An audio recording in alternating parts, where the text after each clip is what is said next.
Praise the lord అండి. Welcome to యెహోవా షాబో. ప్రవీణ్ పగడాల గారు. ఈయన గురించి చాలా మంది క్రైస్తవులకు తెలియదు, కానీ క్రీస్తు రాజ్యం కట్టడం ఒక ధ్యేయంగా పెట్టుకున్న వాళ్ళకి, అపాలజెటిక్స్ గా అంటే నాలాగా కంపారిటివ్ స్టడీస్ చేసే వాళ్ళకి ఈయన బాగా సుపరిచితం. ఈయన చెప్పేటువంటి అంశాలు ఇతర బోధకుల కన్నా చాలా భిన్నంగా ఉంటాయి. బైబిల్ ని కాంప్లెక్స్ గా ఎక్స్ప్లెయిన్ చేయరు, చాలా సరళంగా ఈజీగా మనకు అర్థమయ్యేటువంటి పద్ధతిలో ఆయన మనకి ఎక్స్ప్లెయిన్ చేస్తూ ఉంటారు. మీరు ఆయన వీడియోస్ చూడొచ్చు ఆన్లైన్ లో. మరి దేవుడు ఆయన చేసినటువంటి సేవ ఇంకా చాలా అనుకున్నారో ఏమో తెలియదు, కానీ 25వ తేదీన ఆయన మరణించి పరలోకానికి వెళ్ళారని చెప్పి వార్త అయితే విన్నా. పర్సనల్ గా ఆయనతో నా పరిచయం చాలా తక్కువ. Is a very down to earth person. అలాగే ఈ రోజు నేను ఇలాగా యెహోవా షాబోత్ అనేటువంటి యూట్యూబ్ ఛానల్ ని గానీ ఇన్స్టా పేజ్ ని గానీ స్టార్ట్ చేసి రన్ చేయగలుగుతున్నాను. బైబిల్లోని కొన్ని కాన్సెప్ట్ ని రీసెర్చ్ చేయగలిగి మీ దాకా తీసుకురాగలుగుతున్నానంటే దాని వెనకాల ఆయన నాలో నింపినటువంటి స్ఫూర్తి ఎంతో ఉంది. ఆయన ఒక గురువు లాంటి వారు. ఎప్పుడు క్రైస్తవ్యం మీద పడి ఏడ్చే కొంతమంది హిందూ సహోదరులు, జనరల్ గా వాళ్ళని మత ఉన్మాదులు అని మన క్రైస్తవంలోనే కొంతమంది పిలుస్తూ ఉంటారు, వాళ్ళు రెచ్చిపోయారు. అండ్ ఒక ఆవిడ వీడియో అనేది బాగా వైరల్ అయింది. కానీ వాస్తవం ఏంటంటే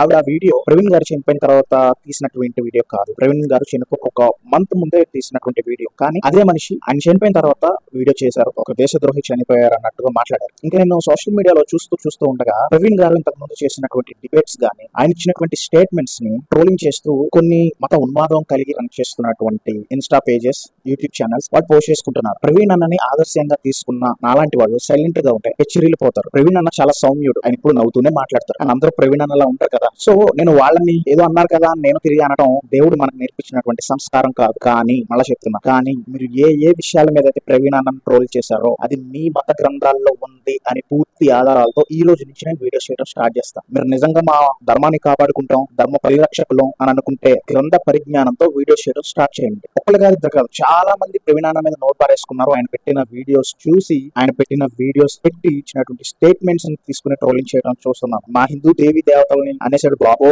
అని గగ్గోలు పెడుతున్నారు కదా. ఆయన అన్నది ఏం లేదు, ఆయన సొంత మాటలతో ఏమనలేదు. మీ గ్రంథాల్లో ఏముందో అది ఆయన అక్కడ రిప్రజెంట్ చేశారు. ఆయన అలా రిప్రజెంట్ చేయడానికి కారణం కూడా మీరు వచ్చి మమ్మల్ని కదపడం వల్ల. కాబట్టి as a follower of Praveen Pagadala, as a fan boy of Praveen Pagadala, ఈ రోజు నుంచి మీరు ప్రవీణ్ అన్న చేసిన ప్రతి ట్రోలింగ్ కి సమాధానంగా మీ హిందుత్వవాదుల్లాగా బూతులు మాట్లాడడం, ఇంట్లో వాళ్ళని అందరిని కలుపుకునే తిట్టడం మా దేవుడు మాకు అది నేర్పించలేదు. మా బైబిల్లో క్లియర్ గా ఉంది బూతులు మాట్లాడొద్దని. సో మేము మాట్లాడడం, అది మీరు అలసిగా తీసుకుని మీ ఇష్టం వచ్చినట్టు మాట్లాడితే ఏమో మీ ఇంట్లో వాళ్ళు మీకు అదే నేర్పుతున్నారో, లేకపోతే మీ ఇంట్లో పేరెంట్స్ తిట్టుకుంటున్న బూతులన్నీ నేర్చుకుని మా దగ్గరకు వచ్చి ప్రయోగిస్తున్నారో మాకు తెలియదు. మాకైతే మా దేవుడు ఆజ్ఞించాడు. ప్రవీణ్ అన్న కూడా ఎప్పుడు ఎవరిని తిట్టడం గానీ అవహేళన చేయడం కానీ చేయలేదు. వ్యంగ్యంగా మాట్లాడి ఉండొచ్చు ప్రవీణ్ అన్న, కానీ ఎవరిని అవహేళన అయితే చేయలేదు. ఇది వింటున్న క్రైస్తవ సహోదరులు, మీలో ఎవరైతే ప్రవీణ్ అన్న గురించి తెలియదో దయచేసి యూట్యూబ్ లోకి వెళ్ళి ఆయన చేసినటువంటి డిబేట్స్, ఆయన చేసినటువంటి ప్రోగ్రామ్స్ ని, ఇచ్చినటువంటి స్పీచెస్ ని మీరు చూడండి. ఖచ్చితంగా మీరు ఇన్స్పైర్ అవుతారు. సో నేటి నుంచి ప్రవీణ్ అన్న ఎవరైతే ట్రోల్ చేశారో పలానా అంశం మీద, ఆ అంశాన్ని వాళ్ళ పుస్తకం నుంచే నేను తీసుకొచ్చి ప్రవీణ్ అన్న కరెక్టే చెప్పారు అనేది నేను ప్రూవ్ చేస్తాను. ప్రవీణ్ అన్న ఆత్మకు శాంతి కలగాలని ప్రార్థిస్తూ త్వరలో దేవుని రాజ్యంలో ప్రవీణ్ అన్ననే కలుస్తానన్న నిరీక్షణతో